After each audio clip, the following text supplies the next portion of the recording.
안녕하세요, 여러분. 고요한 아침을 여는 고요한 시간입니다. 오늘 하루도 주님의 은혜 안에서 평안히 시작하셨나요? 저는 오늘 아침에도 어김없이 커피 한 잔을 내려놓고 말씀 앞에 앉았습니다. 그런데 오늘따라 야고보서 3장 말씀이 제 마음을 유독 무겁게 그리고 깊게 누르더라고요. 너희 중에 지혜와 총명이 있는 자가 누구냐? 지혜. 참 멋진 말이죠. 우리는 모두 지혜로운 사람이 되기를 원하잖아요. 직장에서 일 처리를 똑 부러지게 잘하고, 사람들 사이의 갈등을 현명하게 해결하고, 자녀에게 삶의 지혜를 가르쳐주는 그런 부모가 되고 싶어 하죠. 저 역시 마찬가지입니다.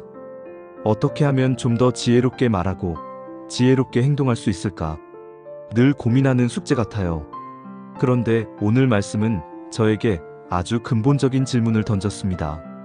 네가 구하는 그 지혜는 과연 어디로부터 온 것이니? 우리가 세상에서 똑똑하다, 현명하다고 말하는 지혜와 성경이 말하는 위로부터 오는 지혜는 완전히 다른 차원의 이야기라는 것을 깨닫게 되었어요. 오늘은 이 두 가지 지혜에 대해, 그리고 그 지혜가 예수님께서 말씀하신 복 있는 사람의 삶과 어떻게 연결되는지에 대해 함께 묵상하고 나눠보려고 합니다. 저의 부족한 나눔이지만 이 시간을 통해 우리 모두가 진짜 지혜, 하늘의 지혜를 사모하게 되기를 소망합니다. 야고보서 3장 14절은 아주 단호하게 말합니다. 그러나 너희 마음속에 독한 시기와 다툼이 있으면 자랑하지 말라. 여기서 말하는 독한 시기와 다툼이 바로 세상적 지혜의 엔진이라고 해요. 가만히 제 삶을 돌아봤습니다. 직장에서 동료가 저보다 먼저 승진했을 때 축하는 해주지만 마음 한구석에서 스멀스멀 올라오던 그 미묘한 감정. SNS에서 친구의 행복한 소식을 보며 좋아요는 눌렀지만 제 삶과 비교하며 한숨 쉬었던 순간들. 이게 바로 독한 시기 아닐까요? 다툼은 또 어떤가요? 부부싸움을 할 때 사실 누가 옳고 그른지를 떠나서 어떻게든 내 주장을 관철시키고 이기고 싶었던 마음. 나는 옳고 너는 틀렸어라는 그 태도가 관계를 얼마나 힘들게 했었는지 모릅니다. 야고보는 이런 지혜가 땅의 것이요, 정욕의 것이요, 마귀적인 것이라고까지 말합니다. 정말 무서운 말이죠. 이런 세상에 지혜가 있는 곳에는 혼란과 온갖 악한 일이 따라올 뿐이라고 경고해요. 결국 관계를 파괴하고 공동체를 무너뜨리는 거죠. 반면에 위로부터 오는 지혜는 완전히 다릅니다. 17절을 보면 그 특징들이 쭉 나열되는데요. 첫째, 성결하고 다음에 화평하고 관용하고 양순하며 긍휼과 선한 열매가 가득하고 편견과 거짓이 없나니. 가만히 읽어보면 이 지혜는 얼마나 똑똑한가의 문제가 아니라 어떤 성품을 가졌는가의 문제라는 걸 알 수 있어요. 나를 내세우고 이기는 지혜가 아니라 다른 사람을 품어주고 세워주는 지혜, 내 이익을 계산하는 지혜가 아니라 기꺼이 손해보고 섬기는 지혜. 이것이 바로 하나님이 주시는 하늘의 지혜였습니다. 여러분, 우리는 오늘 어떤 지혜를 따라 살아가고 있나요? 세상의 소리에 익숙해져 나도 모르게 시기와 다툼의 길을 걷고 있지는 않나요? 잠시 멈춰서 우리의 발걸음을 돌아보는 시간이 되었으면 좋겠습니다. 야고보서가 말하는 이 하늘의 지혜를 묵상하다 보니 자연스럽게 예수님의 산상수훈, 그 중에서도 팔복 말씀이 떠올랐습니다. 그리고 우리가 자주 부르는 찬송가 427장 마음 가난한 사람이 바로 이 팔복을 노래한 것이죠. 마음 가난한 사람 복이 있나니 천국이 그들의 것이며. 예수님께서 말씀하신 복은 세상이 말하는 복과는 완전히 다릅니다. 세상은 더 많이 가진 자, 더 강한 자가 복되다고 하지만 예수님은 오히려 심령이 가난한 자가 복되다고 선언하세요. 내 힘과 능력으로는 아무것도 할 수 없음을 인정하고 오직 하나님만 의지하는 그 마음. 그것이 바로 천국을 소유한 자의 마음이라는 거죠. 온유한 사람은 복이 있나니 그 땅이 기업이 될 것이요. 온유함. 저는 이 단어를 그저 성격이 부드러운 것이라고만 생각했어요. 그런데 묵상을 통해 알게 된 온유함은 그런 뜻이 아니었습니다. 마치 거친 야생마가 주인에게 길들여져 그 힘을 주인의 뜻대로만 사용하는 것처럼 나의 힘과 의지를 꺾고 하나님의 다스림에 온전히 순종하는 상태가 바로 온유함이었습니다. 모세처럼 혈기왕성했던 사람도 하나님 앞에서 40년간 훈련받고 온유한 자로 쓰임받았던 것처럼요. 화평케 하는 이 복이 있나니 그들이 하나님 아들이요. 단순히 평화를 사랑하는 것을 넘어 적극적으로 평화를 만들어가는 사람. 깨어진 관계 속에 들어가 다리를 놓고 갈등을 중재하며 화해를 이끌어내는 사람. 예수님께서 하나님과 우리 사이에 막힌 담을 허무시기 위해 십자가를 지셨던 것처럼 기꺼이 희생하며 평화를 심는 사람이 바로 하나님의 아들이라 불린다고 말씀하십니다.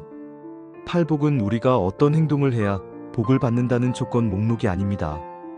오히려 하나님 나라 백성이 이미 어떤 사람인지 그 정체성을 그려주는 초상화와 같아요. 내 안에 계신 성령님으로 말미암아 변화된 우리의 내면, 우리의 존재 그 자체를 보여주는 거죠. 여기서 정말 놀라운 연결점을 발견하게 됩니다.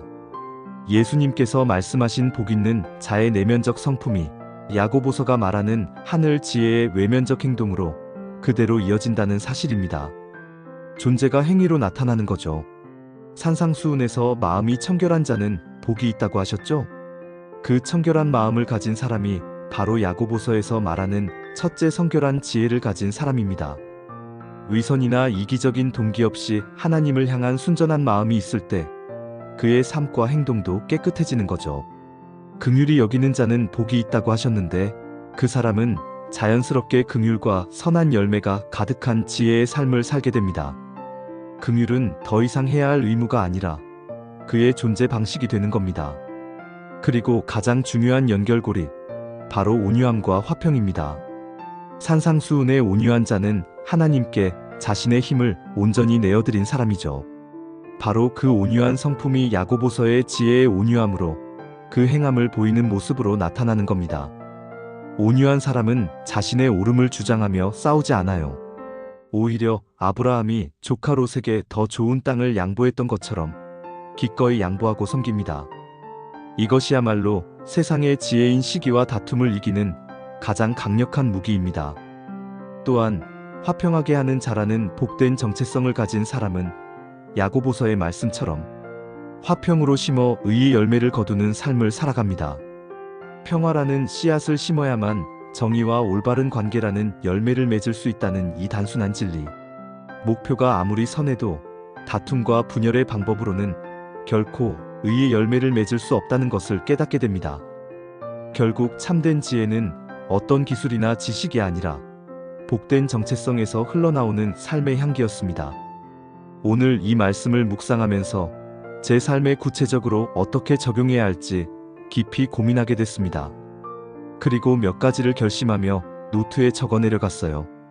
여러분과도 함께 나누고 싶습니다. 첫째, 마음의 동기를 점검하겠습니다. 어떤 말을 하거나 행동하기 전에 잠시 멈춰서 제 마음을 들여다보려고요. 혹시 내 안에 다른 사람과 비교하는 마음, 이기려는 마음은 없는지, 아래로부터 오는 지혜가 고개를 들 때 그것을 알아차리고 잠잠히 하나님께 지혜를 구하는 훈련을 하려 합니다. 둘째, 온유함으로 관계를 맺겠습니다. 특히 가장 가까운 가족에게요. 사실 제 아내가 최근에 힘든 일을 시작하게 되었습니다. 제 수입이 부족해서 아내가 험한 일을 해야 하는 것 같아 마음이 많이 무거웠어요.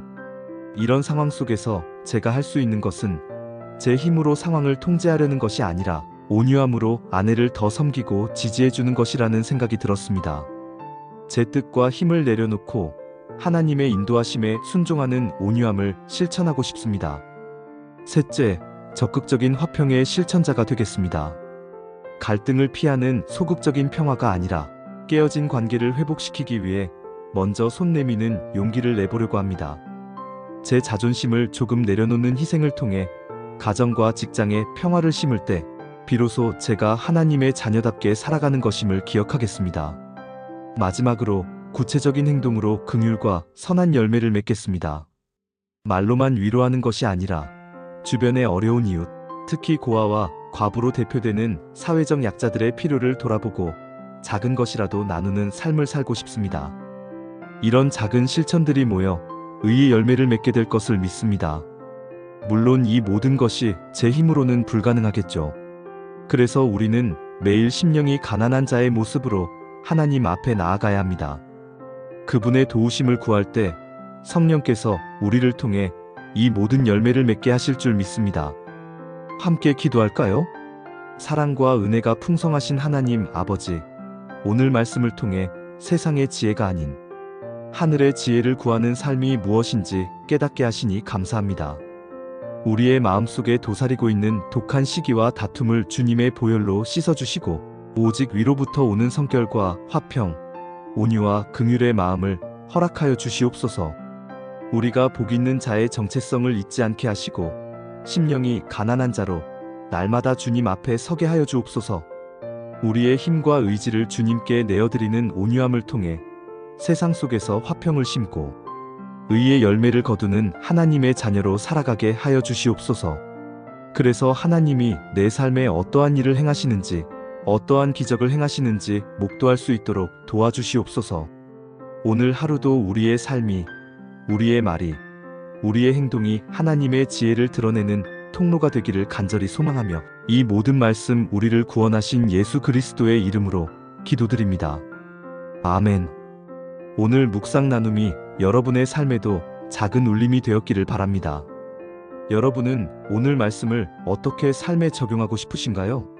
댓글을 통해 여러분의 묵상과 적용, 그리고 기도 제목을 함께 나눠주시면 서로에게 큰 힘과 위로가 될 것 같습니다. 오늘 영상이 도움이 되셨다면 좋아요와 구독을 눌러주시고 알림 설정을 통해 앞으로도 계속되는 묵상의 여정에 함께 해주세요. 그럼 주님 안에서 평안한 하루 보내세요. 감사합니다.